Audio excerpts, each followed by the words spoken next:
What is up, guys? Welcome on back to TK's Garage, and I want to address a couple things. People said that, the story we did about Chrysler trying to buy people out before they are going to actually fire people, meaning Stellantis. They said, oh, that's not true. And then it was reported by major outlets all over the place, and we talked about it. I said that I had seen it at Mopar Insiders first, and you guys are like, oh, that's not a real thing. Well, now we got the memo, so let's read it.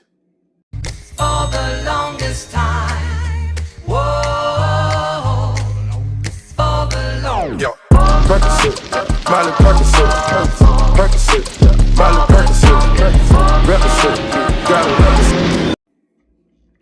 All right, guys, welcome on back to TK's Garage. So I want to read some of the verbiage. I actually got a copy of one of the emails that was sent from the company to the employees at the Auburn Hills office. I said Detroit in the other video because I know for you guys that live in Michigan that Auburn Hills is not Detroit, but it's very similar to, like, I grew up in Boston, actual Boston, but other people grow up in places like Framingham or Quincy or Braintree or different places, and they also say they're from Boston when they're not really from Boston. Yeah. So when I say Detroit, I'm saying it that way because people know what Detroit is. People may not know what Auburn Hills is. You know what I'm saying? It's like the Detroit Pistons playing in Auburn Hill are still the Detroit Pistons. You get what I'm saying? Anyways, let's get into this memo. So the memo came in, and I can't show it to you because I don't want to compromise any of this person's information in case it's posted a way that can identify that employee. But let me give you the gist, because I got the same one from 3 different employees, and the slight variance I saw was at the beginning and the end. And I don't know if they're trying to find out who the leaks are in their company that are giving, myself and Butter the Insider and OC Motor and other people information, but I wanted to just read this for you. The same part that's in everybody's email. We wanted to give some advance notice so you can thoughtfully consider whether this opportunity, it's an opportunity, damn it, this opportunity might be of interest to you. The email stated, as always, we would prefer to meet our strategic headcount objectives through natural attrition and voluntary programs. Transparently, it is important to note that the subsequent involuntary actions may be necessary if we don't meet our objectives through voluntary means. That's the part I can read for you. And the reason why they're saying that is because they're basically saying, if you don't quit, we're going to fire you. That sucks, man. That absolutely sucks. And you know what else came in? So this happens, right? And then out of the blue, I get a message from a manager. I'm not going to say where, because there's a lot of managers at these, at one of the manufacturing plants that manufacture the trucks, the Ram 1500s. And I believe they do some Jeeps or something there too. And they got a very similar memo effective today. Now, some of these other people got this letter yesterday. The people at this factory are getting this today, that they are cutting more staff from the factory, meaning assembly line workers. They are giving them an opportunity. Now, this is the thing. I thought everybody, now I know that they have temps that do some of the stuff at the beginning of the minor assembly or whatever it is, right?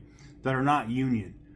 But can they cut the union guys like that without having to pay? Because it looks like that's what's happening. Because I'm getting these emails in from people here, and everybody that is in management at the factories, whew, you want to talk about.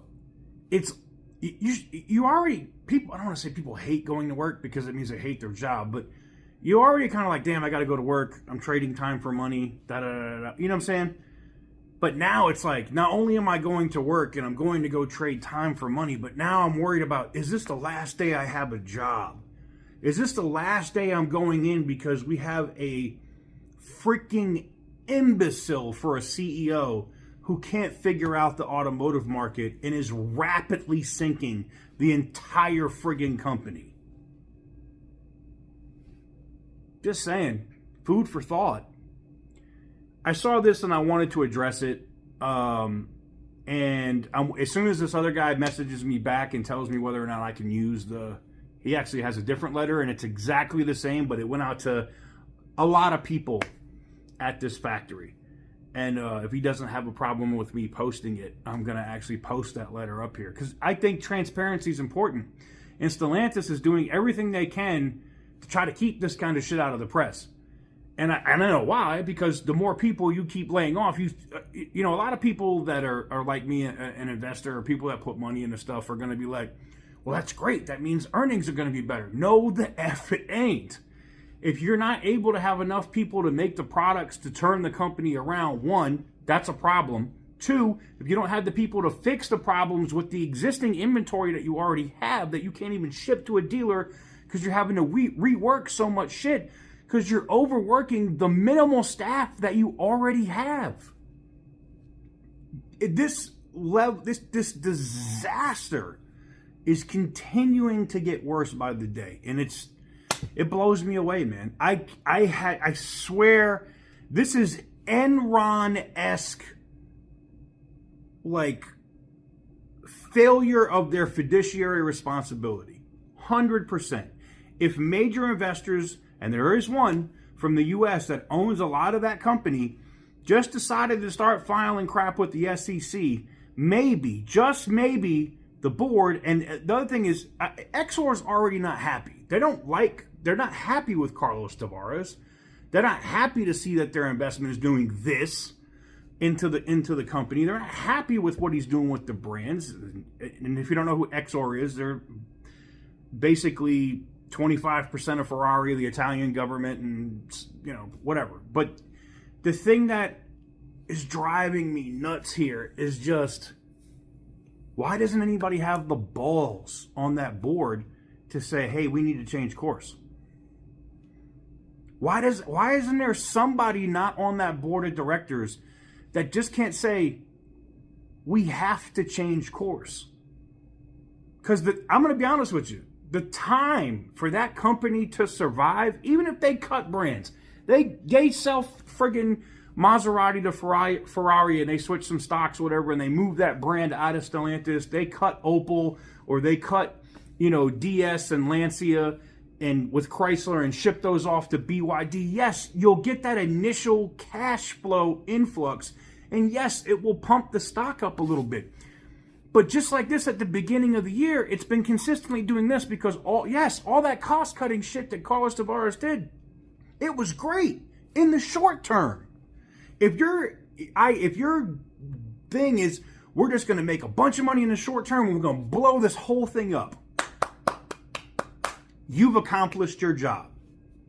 But if you're trying to build a brand and a company with a household full of brands that's going to be here in the next 30 years, you can't run the company this way. It doesn't work.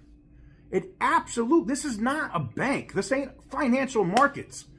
You got to switch it up. And I'm hoping, not just for Dodge or whatever, but there's people that work at all of these brands.